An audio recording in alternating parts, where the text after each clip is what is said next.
I kind of wanted to touch on and talk on because it relates to something that we talked about in a previous week, and that is regarding our sun. So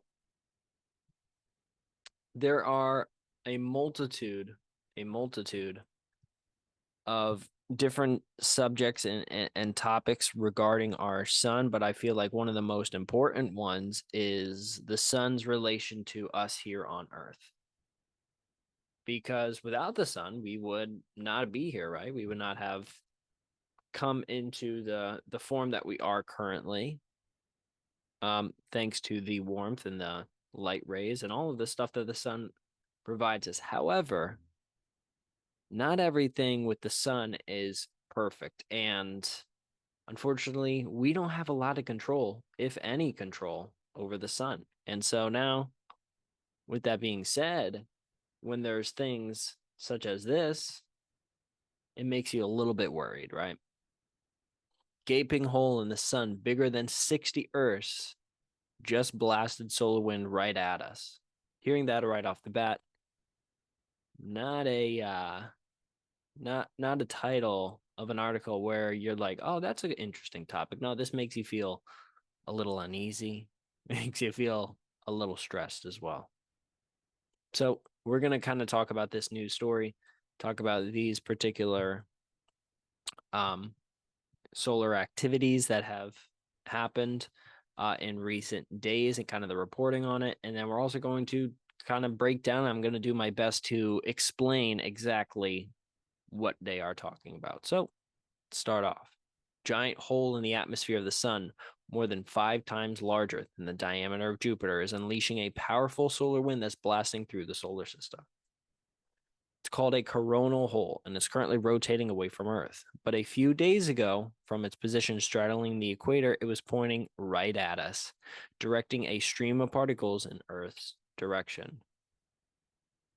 I mean, I didn't remember that. Good thing that wasn't 10 times worse because that would be not good. But let's continue on. The result was nothing to be alarmed about, a mild solar storm. But the hole does contribute to a wider pattern of rampant solar shenanigans as we enter solar maximum. The sun has been quite rowdy lately, which is sort of to be expected.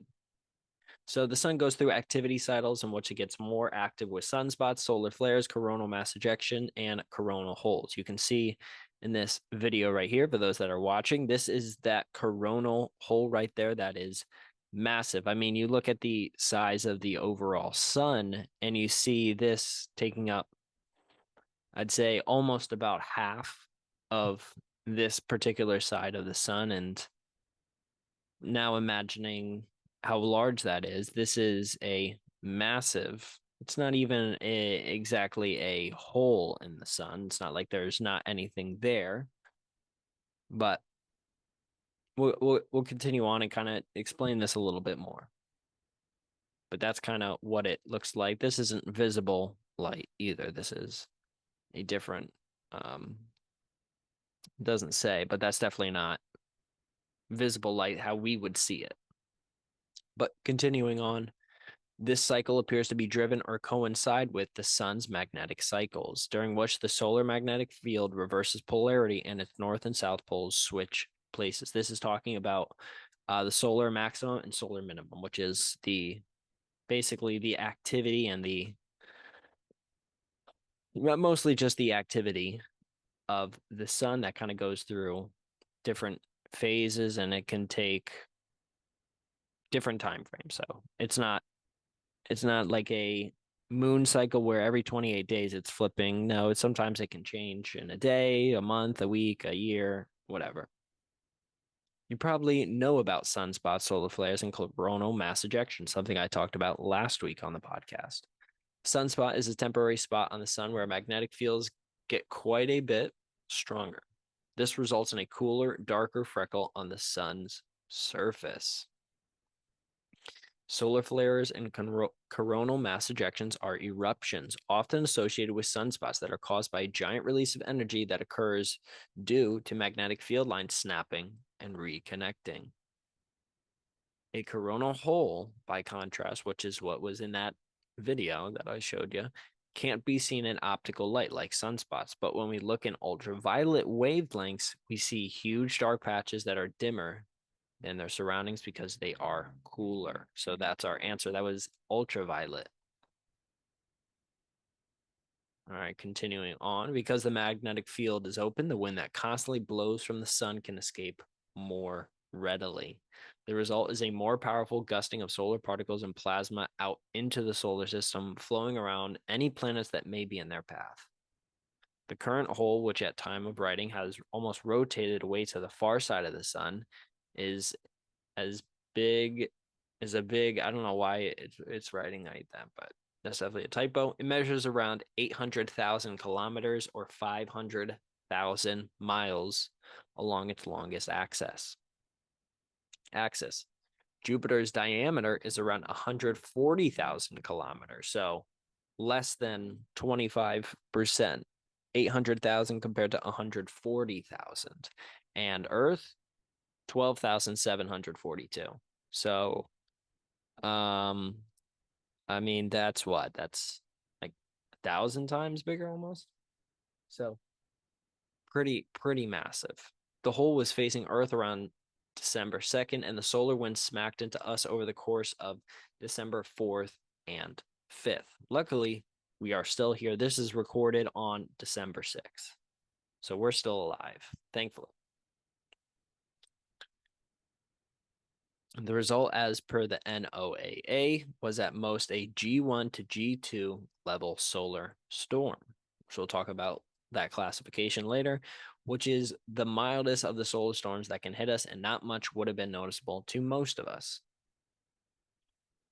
All right. You can see sunspots visible on the sun December 6th. The more powerful solar storms are generated by coronal mass ejections and flares. A coronal hole is relatively passive. The solar wind is more powerful, but it's not being actively flung outwards with an additional push. A violent coronal mass ejection or flare, by contrast, actively ejects material outwards. Those are the ones that we have to be careful of. And like I said last week with that new probe sent out by the Indian government, hopefully it'll be able to help us detect these and get a better view of our sun so we can understand these more and be able to predict them in the future. The current solar cycle has already proven to be much stronger than initially suspected and is going to continue in this vein for a little while longer. So go back right here. This little hole. Once again, this is not visible light. This is ultraviolet light. So this is an absence of ultraviolet radiation in that particular spot.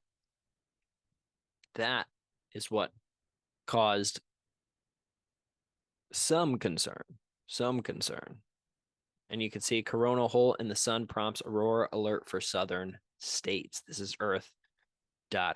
A high-speed stream from a coronal hole is expected to lead to G2 moderate geomagnetic storming on December 4th and G1 minor storming on December 5th. Yeah, once again here, coronal holes are striking features of the sun, often appearing as dark regions in the solar corona when observed in extreme ultraviolet and soft X-ray solar images. These areas are notable for being cooler and less dense compared to their surrounding plasma. The darkness of coronal holes is attributed to their nature as regions of open unipolar magnetic fields. Couple here, kind of saying the same thing right here. Coronal holes are most prevalent and stable at the solar north and south poles. These polar holes can grow and expand to lower solar latitudes. Additionally, coronal holes can develop in isolation from polar holes, or an extension of a polar hole can split off to become an isolated structure. Persistent coronal holes serve as long-lasting sources for high-speed solar wind streams. As the high-speed stream interacts with the slower ambient solar wind, a compression region forms, known as a co-rotating interaction region. Big words. From the perspective of a fixed observer in interplanetary space, the CIR, or co-rotating interaction region, will lead the coronal high-speed stream.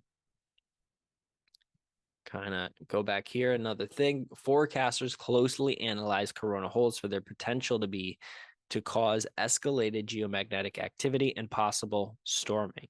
They're noted on the daily synoptic drawing. The Space Weather Prediction Center forecasters consider the effects of those two things, the CIR and CHSS, which we talked about earlier, when forecasting the anticipated levels of overall planetary geomagnetic response for each 3-hour synoptic period over the next 3 days. So they're tracking this stuff with the best of their abilities. And this is the website that it was referring to. This is a government website, the Space Weather Prediction Center, National Oceanic and Atmospheric Administration. You can see the current solar wind speed, 565 kilometers a second. That is very fast. But you can see right here, coronal high-speed stream is likely to cause G2 geomagnetic storming. Right here, this is from them talking about it right here. They didn't seem too worried about it, but yeah, so 24-hour observed maximums.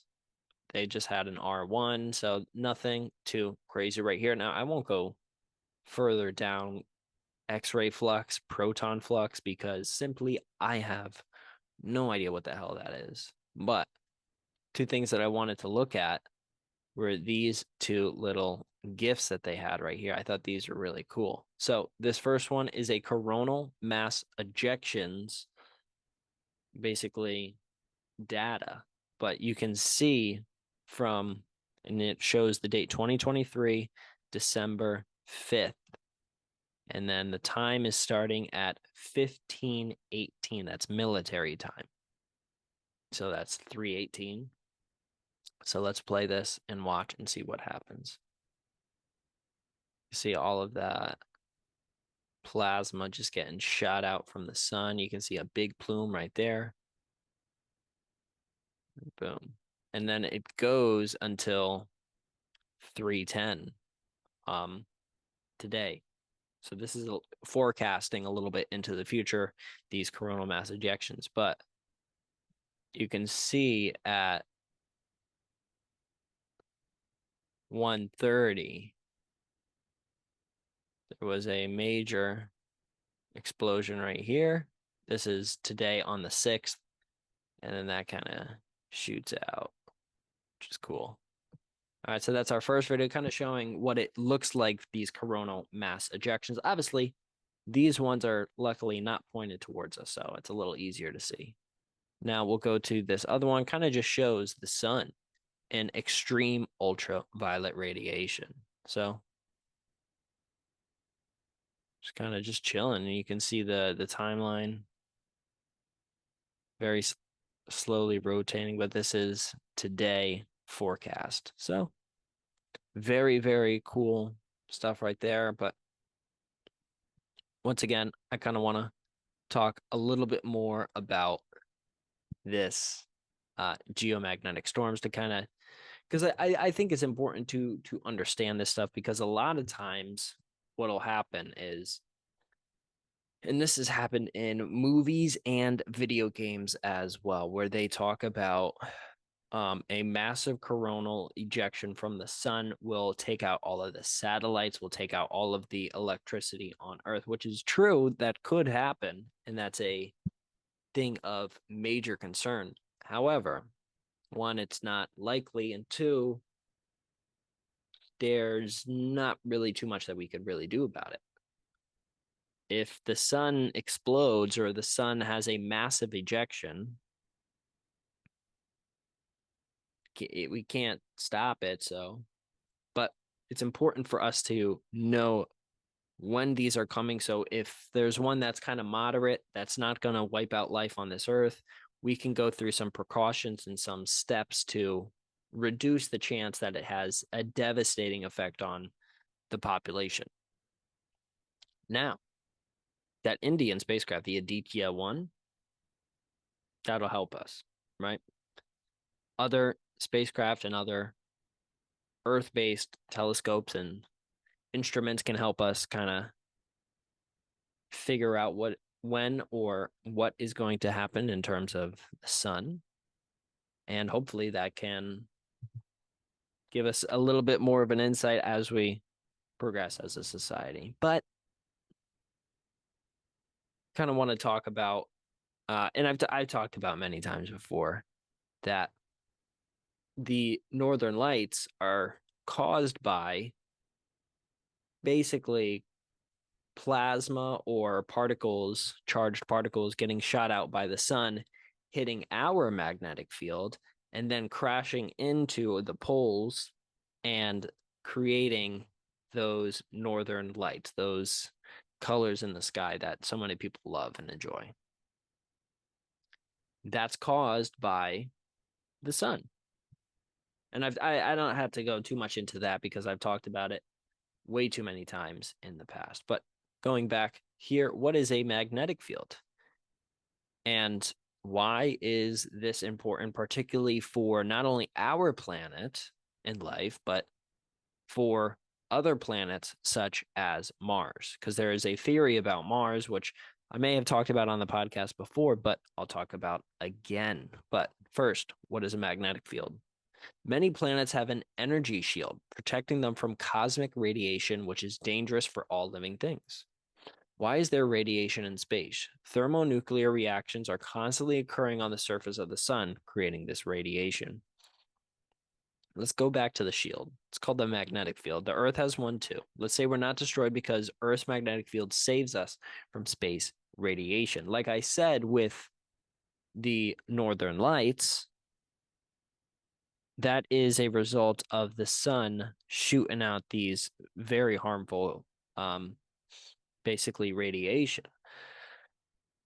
Now, if we didn't have that, that would just go right through our atmosphere and hit the inhabitants of the planet. And it's not like the sun just started shooting out radiation now. It's been doing it for a long, long time. So going back to the very first stages of life on this planet, millions, if not billions of years ago, that would have been completely wiped out by this harmful radiation from the sun. So the fact that we do have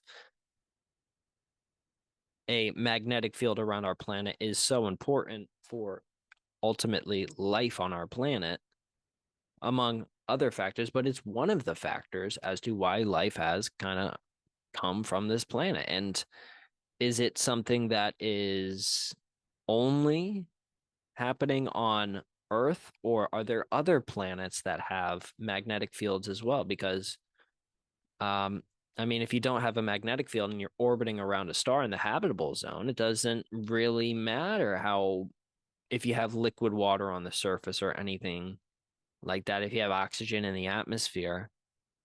To our knowledge, there is no life that can really sustain radiation from a star like we have for long enough to evolve and get into the current state that we are right now. So there's many different factors that have led to life on this Earth. Now, shifting into when I mentioned other planets that have potentially either have or had magnetic fields in the past, Mars. Many people believe that what happened to Mars is they did have liquid water on the surface and potentially life on the planet. But what happened was the magnetic field of that planet was eventually stripped away from the own sun. And over time, the magnetic field got weaker and weaker on the planet, which allowed more and more radiation to hit the surface, which then most likely killed any chance of life on that planet. But moving on to where does a magnetic field come from? So obviously it's something that is very important, and we know what magnets are, right? But how does the Earth get a magnetic field?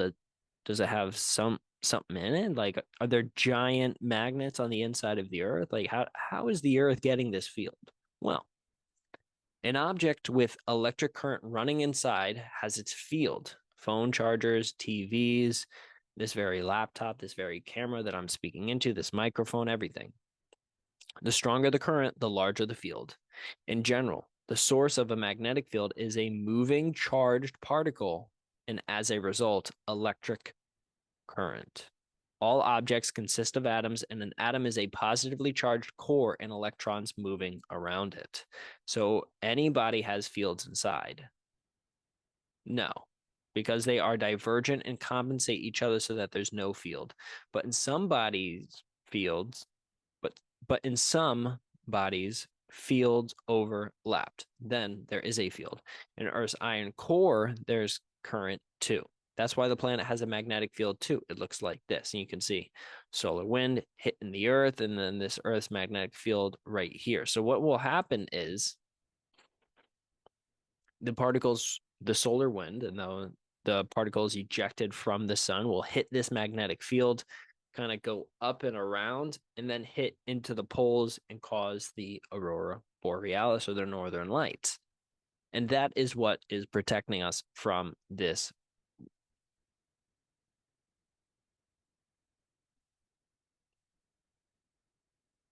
All right. All right. So why do I need to know this? Because one of the major concerns, obviously, I talked about is loss of life on our planet. This stuff is very, very dangerous, but how so? Solar storms pose the biggest threat to spacecraft, satellites, and space stations such as the International Space Station, but can also affect ground infrastructure. To kind of harbor on that first point, there is no atmosphere out in space. The people on the ISS, if there is a solar flash or a solar flare or solar wind and particles are sent out such that they would affect people negatively on the surface, and those people are under hundreds of thousands of feet of atmosphere, well, the people up in space do not have any of that protection. And so they are at the first and foremost risk, as well as spacecraft or anything else that is out in space will be subject to this harmful radiation. But there are free electrons in metals. Make them move in a certain direction, and you have electric current. One of the factors causing it, a changing magnetic field. That's why electric current can occur in metals if Earth's magnetic field changes. If the object is long enough, a bridge, a pipeline, a transmission line, then the currents can be quite strong. It's dangerous to touch such objects. Yes, do not touch telephone lines or power lines, or not a good idea. As far as the influence on human health is concerned, unfortunately, there has not been enough research to make certain conclusions. Why are scientists not interested? The connection between geomagnetic storms and human health hasn't been proved yet. Negative results, when no connection between different phenomena is found, are reluctantly published by scientific magazines. It's more useful to stop the research and focus on a more fruitful project. So they haven't been doing a lot of research on this topic for reasons such as it's not very profitable. It's very hard to kind of gauge the actual effects on humans for things that we can't predict. We can't predict that in November, December, January that we're going to see a coronal mass ejection of this power. Like we could, something that I talked about last week, like we could predict something such as an asteroid hitting our planet that we could kind of gear up for and see if we can potentially shoot it out of the sky or potentially set up some kind of defense to block it from hitting the surface of the Earth. With the sun, you can't really do that because you're not able to, one, really stop the charged particles from hitting the surface of the Earth. I mean, you're going to have something that covers the entire surface of the Earth. If, say, it gets through our magnetic field, if it's strong enough to do so. But also, you have to be very, very careful when it comes to this stuff, and we'll continue on. During an extreme solar event, this is once again National Weather Service, Oceanic and Atmospheric Administration. There's the aurora borealis from space. It's got to be pretty cool to see, I bet. Since space weather has limited direct physical impacts on Earth, most of the actions taken during a solar storm are to mitigate the secondary impacts of an event, such as power outages, loss of water, etc. The actual storm can last anywhere from minutes to hours, but the resulting impacts can last for hours to weeks or longer. Conservation during and after a storm is key in the rare case of an extreme storm. So, what do you do when shit hits the fan? When the sun just sends out a massive pulse of energy through the cosmos and it hits us? What do you do? Well, follow energy conservation measures to minimize use of electricity, which can help power companies avoid imposing rolling blackouts during periods when the power grid is compromised. Follow the emergency alert system instructions carefully. Restrict phone usage to emergency situations only to keep lines open for emergency personnel and improve their response time. Misspelled again. This is a government website. Why? This happened with another article. I don't know. They gotta get spell checked. This is the U.S. government right here. Very, very disappointing. Anywho, avoid using elevators as well. Probably a very smart idea. Get a little extra cardio and run up and down the stairs. Review evacuation plan supply lists such as medications and family contact lists. The aurora borealis or northern lights, and the aurora australis or southern lights occur during geomagnetic storms when charged particles impact the Earth's upper atmosphere. During an extreme space weather event, the aurora will become very intense and will be visible in places that usually never see these elusive night lights. During the extreme events that occurred around Halloween of 2003, the aurora borealis was visible as far south as Texas. In the largest geomagnetic storm ever recorded in 1859, the aurora was visible in El Salvador. Wow. So luckily, it hasn't really gotten to a point where it's been super, super concerning to citizens. So thankfully, on the time scale of the sun, we're not going to be seeing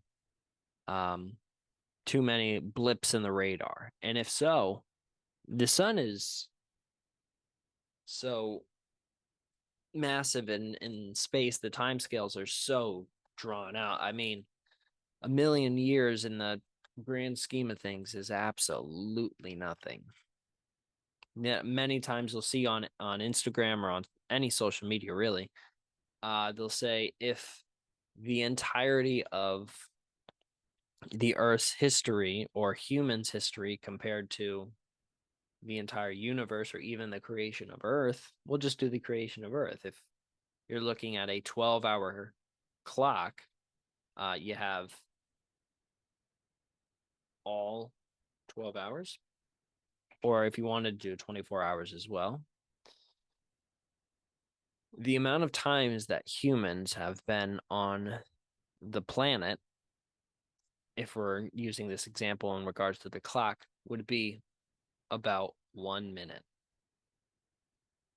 And now the other remainder of the time, the thousands of minutes, if we'll continue using that conversion, is all the other stuff that happened. The creation of mountains and oceans and lakes and the moon and all of these different events that have happened in the past millions and billions of years on this planet. So we haven't been around here for a very long time. Now, during those stages, we're talking on the scale of billions of years. How many events was there when the sun had a massive coronal ejection? Probably happened hundreds, thousands, maybe a million times where it had an explosion or a series of events on it where it sent out massive particles. And if there was life on Earth, it would be completely wiped out. Now, on the scale of, say, 2,000, 3,000, 4,000 years, even 10,000 years is a blip in the radar on the sun. And it's pretty evident that during that time that there has not been a massive event where the sun wiped out a large group of people because it had a coronal mass ejection. So something to kind of think of, kind of ties into what we had talked about last week with the Indian space probe to kind of look at what is this stuff, right? What's going on with the sun? And I saw this as a news story, and it said to be aware of some solar activity. And I said, huh? And then I started reading an article, and I was like, wait. There's a real possibility that this is going to be potentially something bad. And then again, I heard it on Joe Rogan.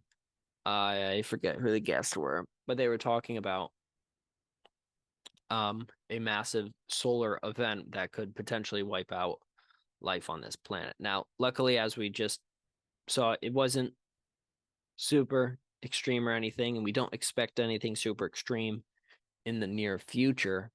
It is something to kind of, I think people should know about, should kind of understand a little bit about what exactly when we talk about coronal mass ejections, and also kind of understand that we are so lucky that the sun doesn't just go through a 10-year period where it's just shooting insane levels of radiation that are so high that all life on the planet is going to cease to exist.